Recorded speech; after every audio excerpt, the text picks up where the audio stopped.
So my name's Regan Addis, and I'm a director of the Mindfulness Association and one of the founders of the Mindfulness Association. And one of the things that I do mainly as part of my work is oversee and deliver the teacher training programme.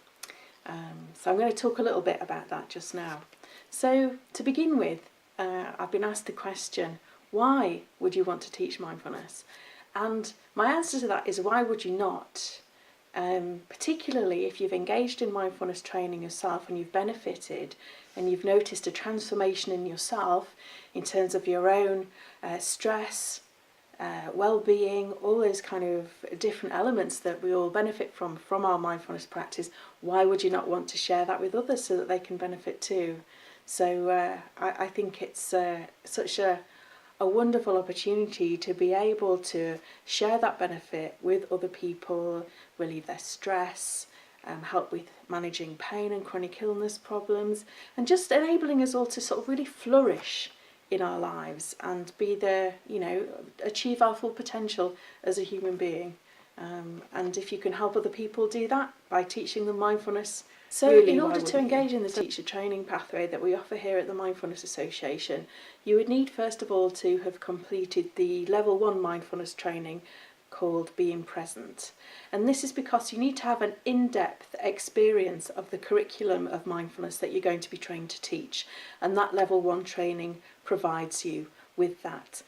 As an alternative, you can engage with that level 1 training as part of the University of Aberdeen MSc in Mindfulness Studies. So that's another way you can get that kind of foundation level of mindfulness training. If you're trying to teach MBSR or MBCT or Breathworks and you're interested in learning to teach MBLC, that's a possibility too. What sets our programme apart?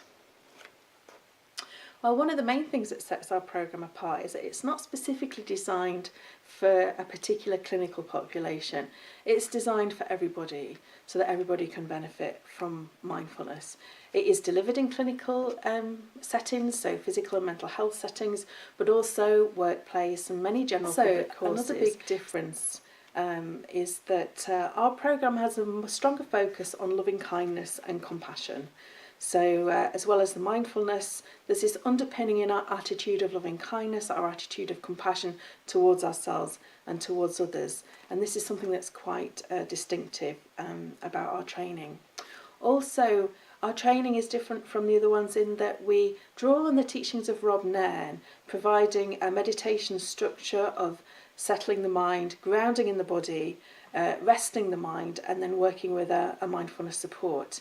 And we include models of mind such as the observer undercurrent model, which is derived from Rob's teachings. So what is the process? So to begin with, you do your foundational mindfulness training either on the MSc or the level 1 mindfulness training, and then the next stage is 2 weekends of introductory teaching skills.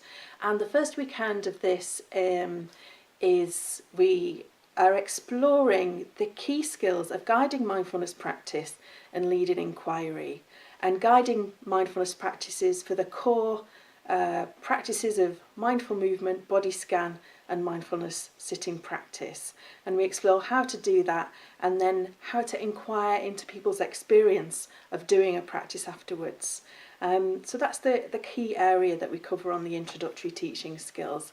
And I think the best way to learn how to do this is by doing it. So in the first weekend we do it informally in small groups, guiding each other, leading a little bit of inquiry. And in our tutorial groups also we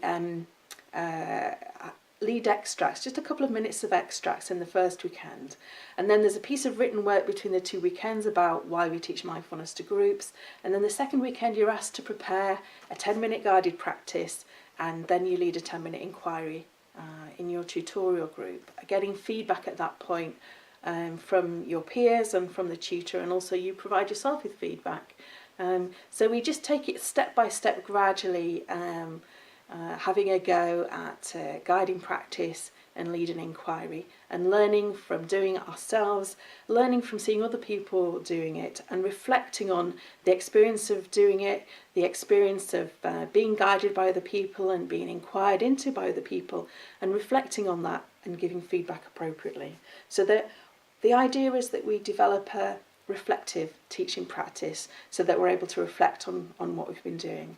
The other key point really with the teacher training is that it's not something that you can do intellectually. It comes very much from your own practice. So if you have a regular and embodied mindfulness practice, then that will be the foundation for your teaching practice. So if you are wanting to do the teacher training, a key part of that is that you regularly practice the practices that you're going to be teaching. The introductory teaching skills, we advise you to go and do some informal teaching for a 6-month period or so with friends or colleagues or family, just short sessions in preparation for the second stage of our teacher training pathway, which is the MBLC retreat, and there's another video about that. One of the key things to say about the mindfulness-based living course, which is the course that you will be trained to teach, is that this is recognised by the UK network of mindfulness teacher training organisations. It's one of the courses that's listed on the UK guidelines for mindfulness teachers, and also it's one of the courses for which you can be registered as a teacher on the UK listing of mindfulness teachers. So the training that we deliver is recognised. The mindfulness-based living course 5-day retreat is quite an intensive retreat, and often there's a lot of anxiety there because there is assessment. So it's a bit of a hothouse, and we try to do the assessment as humanely as possible, and we always ask for feedback about that to see if we can do it more humanely. And what we find is that it's quite a challenging process for people to go through this retreat, but at the end of it they feel that they are absolutely prepared to take the 8-week MBLC course and deliver it. Once you've finished that course and assessed as ready to teach it, you've got the full curriculum, so lesson plans to follow and a manual and access to the guided audio. So after that you have everything that you need, and also we can provide you with a Mindfulness Association approved supervisor who you can connect with on a monthly basis and share your teaching practice, and they will mentor you through your first courses. So as we go through the MBLC retreat, as I say, there is quite a lot of anxiety, but we make it a general rule that we all are allowed to fail epically, and we all support each other in this process. So the groups are very kind and compassionate and supportive towards each other, and we provide feedback in a very sensitive way. 5 days of the retreat, in our tutorial groups of about 12 people, we go through the whole of the 8-week course with different people delivering different sessions and getting feedback. And the feedback is given, the first person that gives the feedback is the person who's leading the session, and then a few people from the group will give feedback, and then the teacher, the tutor for the tutor group will give feedback.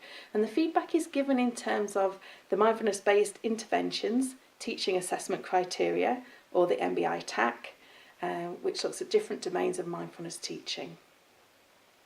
So the feedback's given in a very structured and kindly way. I really love delivering the teaching skills training because I think at the beginning I look at people's motivation and that they're really wanting to share their mindfulness practice with others, and just thinking of the number of people that each teacher can reach and the number of people that each teacher can benefit is really inspiring. And so that's why I'm really passionate about this work, really passionate about enabling people to develop their teaching practice and a reflective and embodied teaching practice to the best of their abilities.